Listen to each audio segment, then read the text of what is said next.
BNP চেয়ারপারসনের উপদেষ্টা মণ্ডলীর সদস্য জহির উদ্দিন স্বপন বলেছেন, ৫ আগস্ট থেকে ৮ আগস্ট দেশে কোনো সরকার ছিল না, কিন্তু দেশনেত্রী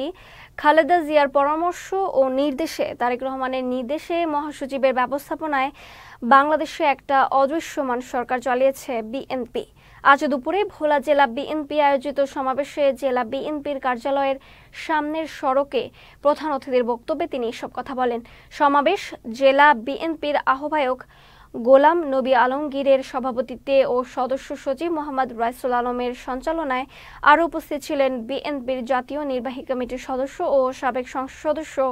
হাফিজ ইব্রাহিম সহ বিএনপির অঙ্গ সংগঠনের নেতাকর্মীরা। আমরা আপনাদেরকে সাক্ষী রেখে বিশ্ববাসীকে জানিয়ে দিতে চাই, ৫ তারিখ থেকে ৮ তারিখে সরকার ছিল না, কিন্তু দেশনেত্রী বেগম খালেদা জিয়ার পরামর্শে, নির্দেশে, তারেক রহমানের নির্দেশে মহাসচিবের ব্যবস্থাপনায় বাংলাদেশে আমরা একটা